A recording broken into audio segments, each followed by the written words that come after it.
And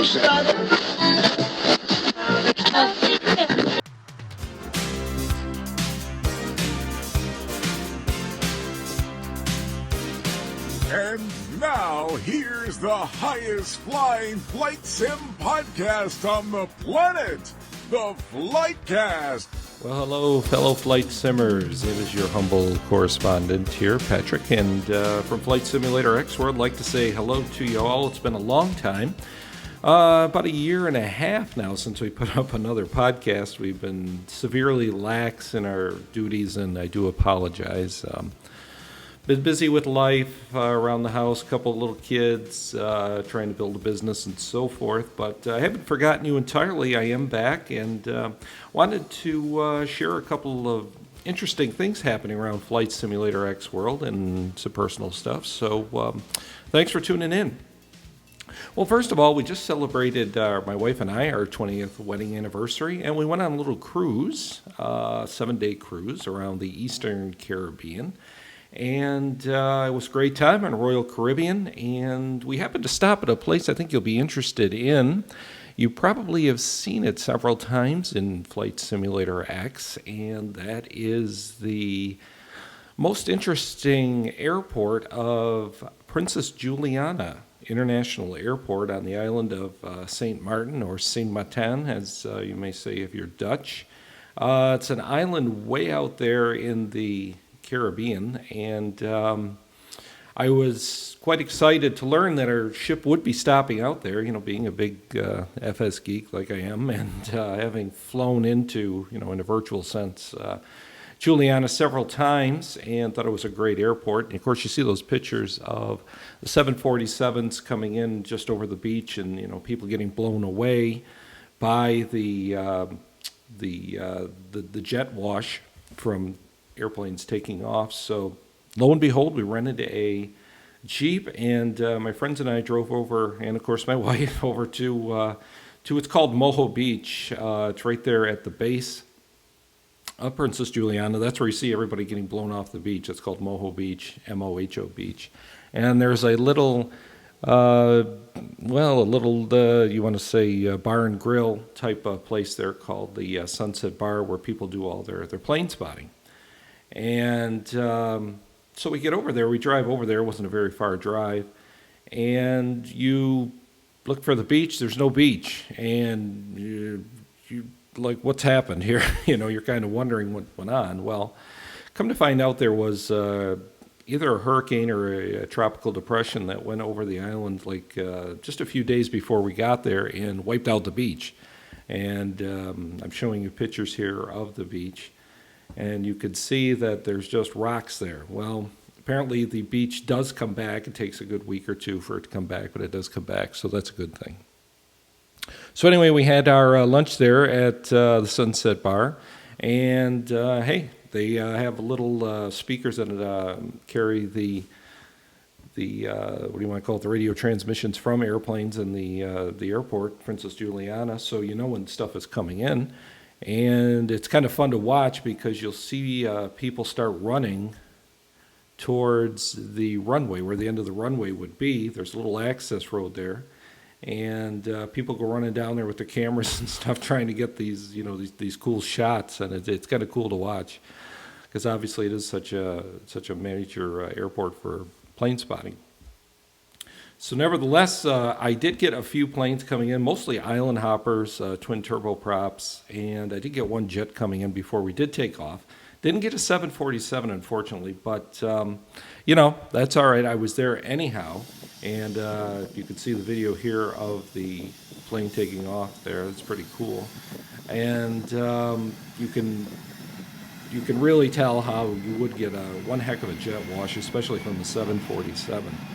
And coming in, you could tell just how low these planes have to be, and especially 747, of course, it needs all the room it can get on the runway, because there's nowhere to go once you end up on that runway. You've got to slow that baby down real quick. And I understand a 747 has like a minimum landing length of like 6,500 feet, and what I read, Juliana has 7,200 feet. So that is a good amount, but nevertheless, they've got to bring in a 747 right there at the end of the strip, right there at Moho Beach. So that's where you get those incredible shots. So, hey, great time down there. Beautiful weather, beautiful waters. You can see that in these pictures. And if you can ever do a cruise down there, hey, definitely stop down to Princess Juliana and check it out. And I think it's quite exciting, especially for us FS geeks. So that was that. That was fun. And what else we got going on at Flight Simulator X World? Well, we might have a little name change coming up, and I wanted to discuss that with you, see what your thoughts were. Give me your feedback, please. I mean, don't be lazy. Get down there and type those notes down below the show here, and tell us what you think. As you know, Flight Simulator X, that was the last of the Microsoft franchise, the official franchise of that. That product. You had FS9, then FS10, and so forth. So supposedly they're supposed to come out with a product called Flight. Now, what that's going to be is anybody's guess. My worst fear is it's going to be a great-looking game, but all you can do is, chase around other people in the sky. You don't do all the, the engine startups and the pre-flight checks and all that stuff us guys that are really into it get into. So we'll see what they do. I'm hoping they're going to include that kind of stuff so we can, we can still enjoy it and get better graphics. And I wish they would put out a better teaser than what they put out with. Talk about teaser, you can only see a biplane flying over some water, which looked great, but is that really what you're going to see or what? Who can tell with these teaser trailers? So we'll see what they say. Anyway, the point being that things are changing in the FS world, and it looks like we're going to be having choices as to what we can fly in a flight simulator. We'll still have FSX, which people still use. We'll still have FS9, which people still want to use.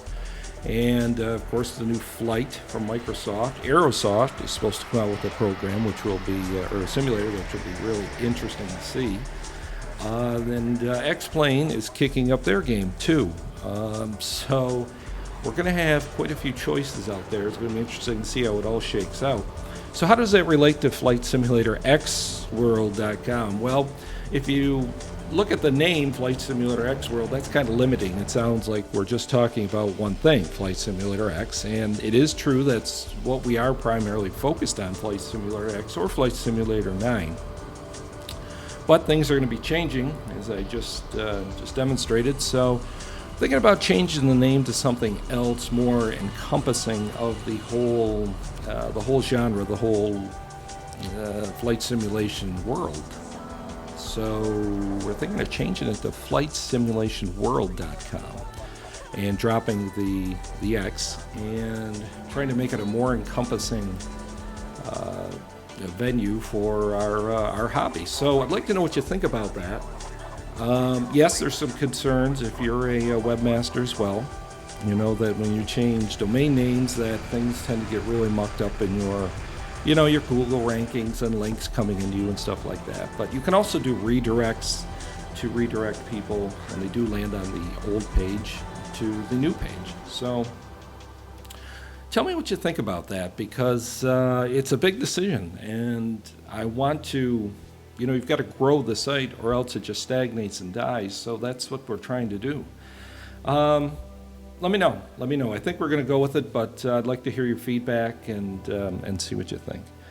Also, we are doing some great reviews, and I hope you had a chance to see them. Our reviews are much different than the other guys' reviews out there because they're done by two people. They're not done by just one guy who, will have biases one way or the other, and who will have writing skills either not good or great, who knows. But we do it with two people for two reasons.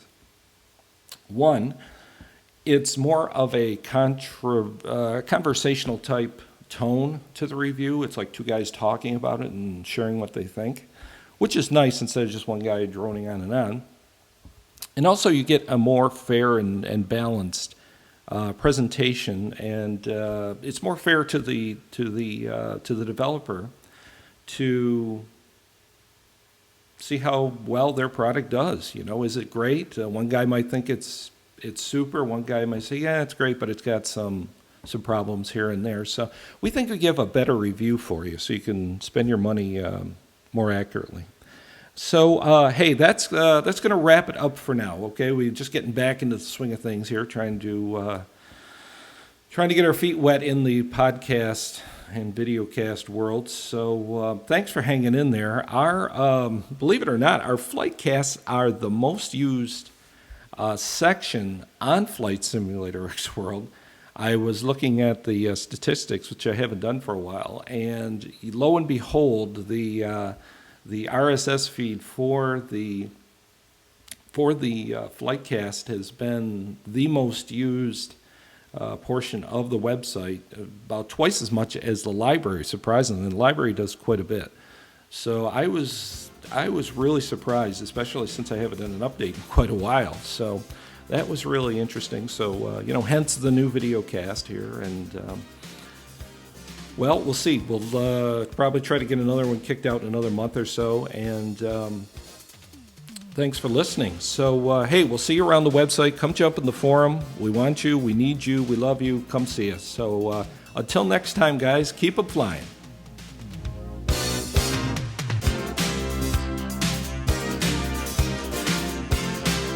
This FlightCast was brought to you by FlightSimulatorXWorld.com.